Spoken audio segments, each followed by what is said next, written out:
Seringkali tanpa kita sadari, diri kita rela memperjuangkan hal-hal yang lahiriah bahkan yang fana. Terkadang demi hal itu terwujud, kita rela banting tulang, peras keringat, dan memberikan waktu ekstra. Padahal yang Tuhan kehendaki, kita memperjuangkan hal yang ilahi dan rela melakukan apapun juga demi meraih hal itu.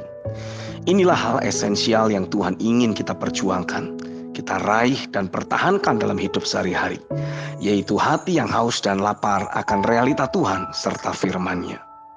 Roh Kudus terus mendorong saya untuk menjagai hati tersebut dengan mati-matian, gila-gilaan, dan habis-habisan. Sebab hal tersebut layak untuk kita perjuangkan, karena hanya bersama dengan realitanya, kita akan sanggup melakukan perkara besar.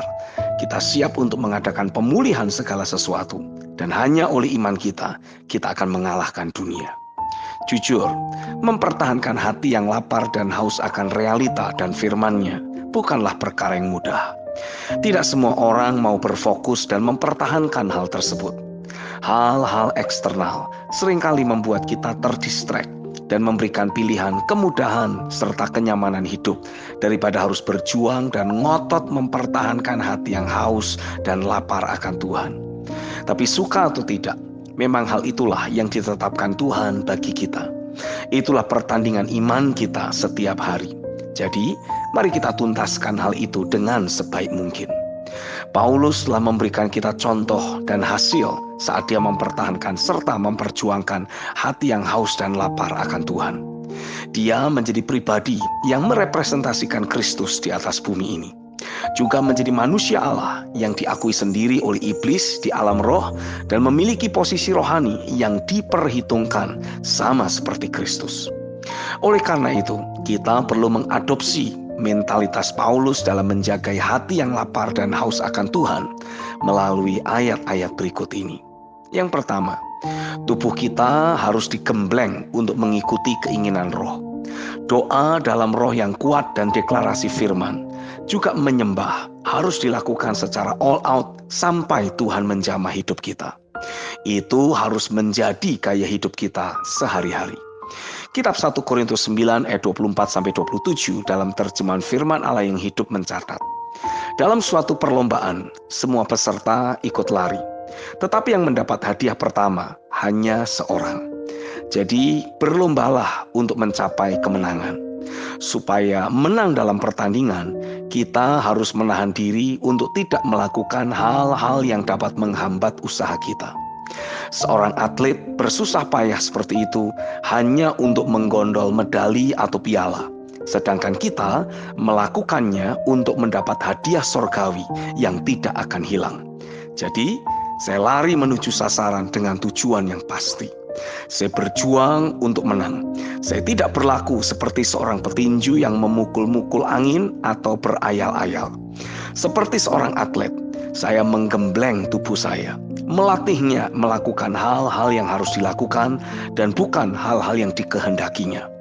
Sebab kalau tidak, saya takut kalau setelah mempersiapkan orang-orang lain untuk perlombaan, saya sendiri dinyatakan tidak memenuhi syarat atau ditolak.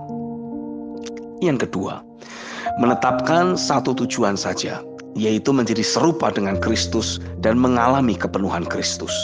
Itulah tujuan kita, bukan yang lain. Yang lain harus kita anggap sampah. Kemuliaan dari tujuan itu tidak bisa disandingkan dengan apapun yang ada di bumi ini. Jadi itu layak untuk diperjuangkan dan diraih dengan segenap hati, jiwa, dan kekuatan. Kitab Filipi pasal yang ketiga, ayat 8-12 dalam terjemahan firman Allah yang hidup mencatat, ya, segala sesuatu yang lain tidak berharga bila dibandingkan dengan besarnya keuntungan yang saya peroleh dari pengenalan akan Kristus Yesus Tuhan saya.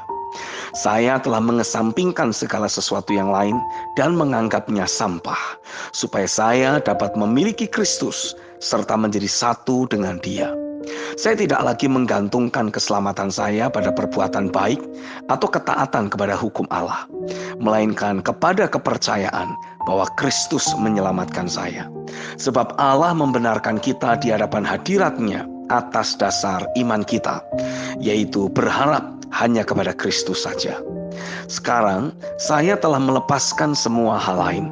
Saya sadar bahwa itulah satu-satunya cara untuk mengenal Kristus dengan sungguh-sungguh, untuk mengalami kuasa yang menghidupkannya kembali, serta untuk mengerti apakah artinya menderita dan mati bersama dengan Dia. Oleh karena itu, apapun akibatnya, saya akan hidup di dalam kesegaran hidup baru yang dinikmati oleh mereka yang telah dibangkitkan dari antara orang mati. Saya tidak bermaksud mengatakan bahwa saya sudah sempurna. Sampai sekarang masih banyak yang harus saya pelajari. Tetapi saya berusaha terus hingga akhirnya saya menjadi seperti yang diinginkan oleh Kristus yang telah menyelamatkan saya. Yang ketiga, pagi ini saya berketetapan untuk menjadi gila atau istilahnya generasi ilahi. Sama seperti Paulus, memang tidak ada cara lain untuk menghadirkan realita Kristus semakin nyata selain menjaga hati yang haus dan lapar akan Tuhan dan berfokus pada pengenalan akan Tuhan untuk mencapai serupa dengan Kristus dan mengalami kepenuhan Kristus. Saya mau lakukan bagian saya dengan sebaik mungkin.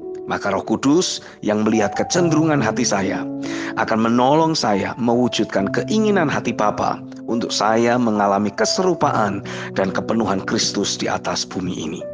Hanya melalui jalan ini kita akan mengalahkan dunia dan menghadirkan kerajaannya di atas bumi ini. Amin.